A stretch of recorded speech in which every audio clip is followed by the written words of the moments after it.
I thought our family tradition was normal. Now I know the disgusting truth. For as long as I can remember, every Friday night my father took me down to the beach to look at the waves. Some families have weird traditions.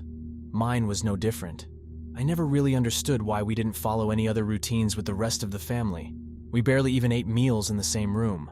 But regardless of the weather, conflicts, or any other excuses, at exactly 7 o'clock, my father would always drive me, and only me, down to the beach to look at the waves. That habit became more sacred than religion, and almost more important than school. We never missed a Friday. Not one single time. My earliest memories of these trips were positive. We had a puppy, a German shepherd named Lola. That dog loved nothing more than to chase me up and down the dirty sand dunes, jumping into the waves and splashing around like a maniac. Honestly, I loved it. But the older I got, the more Dad's weekly trips became a burden to my social life. I missed birthday parties. I missed just sitting at home after a long week of school and relaxing.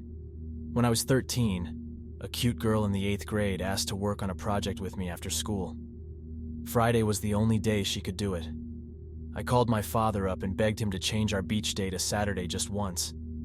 I pleaded just that week, but he just said no, come home, and hung up the phone. His current response made me furious. I was not the type to disrespect my father, but at the same time I was a teenager. Hormones pumped through my veins.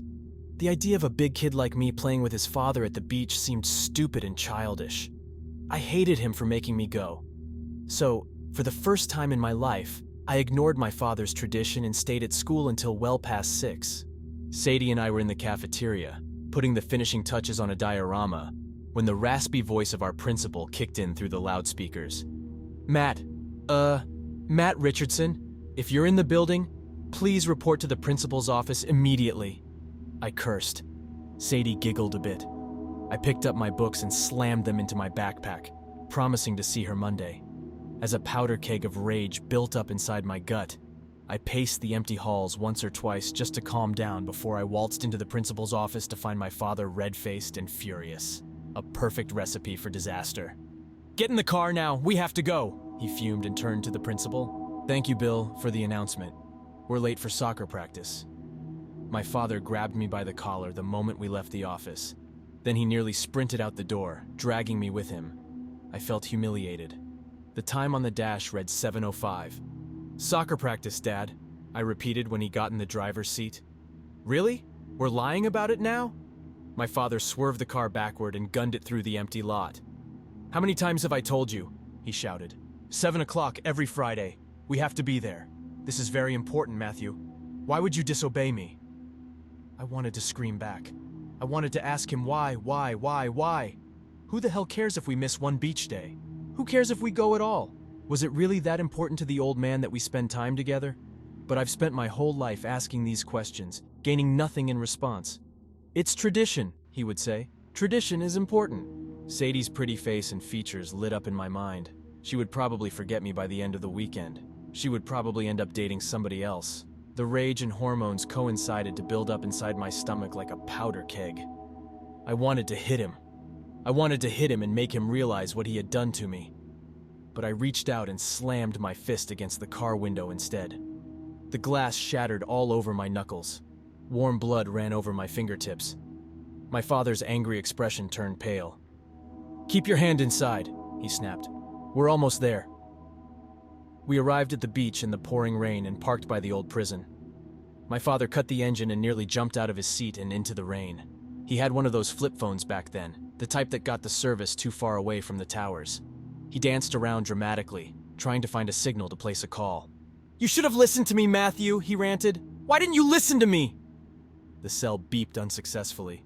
My father nearly chucked it before he grabbed me by the shoulders and shook. I felt tears well up in my eyes. I know I was too old to be crying. I knew I looked like even more of a baby now, but it scared me to see my father so angry. He never cursed at me. He never shook me. My dad was the type of guy to offer a pat on the back and warm conversation as reassurance. He never acted this way. I pushed him back. I pushed him so hard he fell down to the floor and smacked his elbow on the concrete. Then I stood over him like there was more coming. I don't know what made me do it. I wanted to show him that he was not the only man in the house. I wanted to show him I could take care of myself. But my actions had the opposite effect. My father didn't respect me. He looked terrified. He looked at me like I was an animal. He looked like he didn't recognize me. And I started to cry again. My father still held the phone up to his ear from the ground. The fear vanished from his face as a dial tone sounded. Relief flooded in as a deep voice on the other end responded. He nodded, said, "Okay," then hung up. Then he looked up at me and scooted away. "I'm sorry, son, but you just have to trust me," he whispered. "These trips are important." I wiped a few tears from my eyes and stuck out my hand. "Sure, Dad," I sniffled while helping him up. "I'm sorry." My father returned to the car to pull some bandages from his glove box. He carefully wrapped the ends around my knuckles. I protested for him to be careful as he stepped over to the back window and pushed away the glass shards with his jacket. Then he wrapped his arm around my shoulders and led me towards the boardwalk. "It's okay, bud. Let's go watch the waves." 3 years later, my father died 2 weeks before my 16th birthday. The injury to his elbow prompted his first physical in years. The physical found the cancer. He fought for a long time. There were ups and downs in his journey that kept him in the hospital through most of it. Nonetheless, Dad always insisted I keep up the beach trips, even if he couldn't go. "Just until your 18th birthday," he would beg pitifully. "Please." I wanted to ask why. The question burned in my brain throughout the majority of my existence. Why did we have to go to the stupid effing beach every Friday at the exact same time? Why did it matter? But ever since that day we fought, I reconciled to never make my father that disappointed in me again. And so I went even after he passed. And I never asked why. It quickly became a peaceful habit rather than a painful one, filled with the memories of my late dad and the soothing sounds of the sea. But after high school, my goals drifted off in other directions. I wanted to go to college. I wanted to get away from the shore. I wanted to experience the world and see things for myself. And I wanted to live in a world where I didn't have a standing appointment every goddamn week. So when my 18th birthday rolled around and coincidentally fell on a Friday, I resolved that night would be my final trip. I drove down to the beach a bit early and set up an umbrella underneath a passing storm.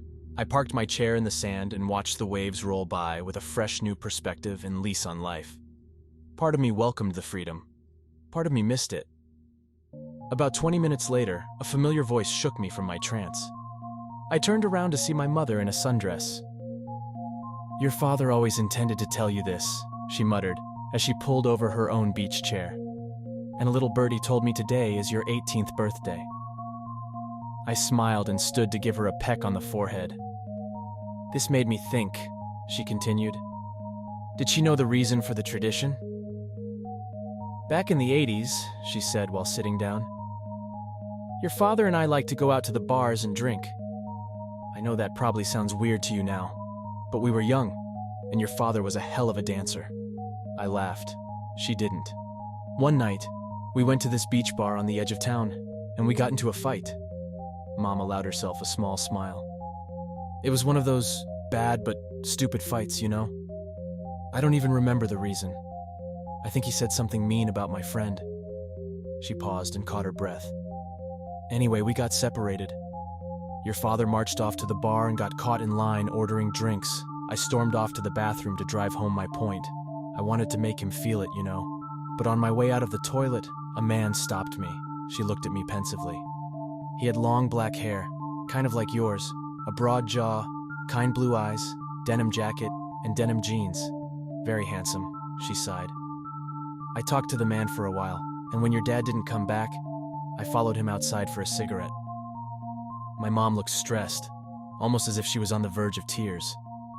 I didn't stop her to ask why. Maybe I was naive. Maybe I thought nothing bad happened. I was born in this town. I grew up in this town. I knew everyone but him. And something about that face just seemed so mysterious.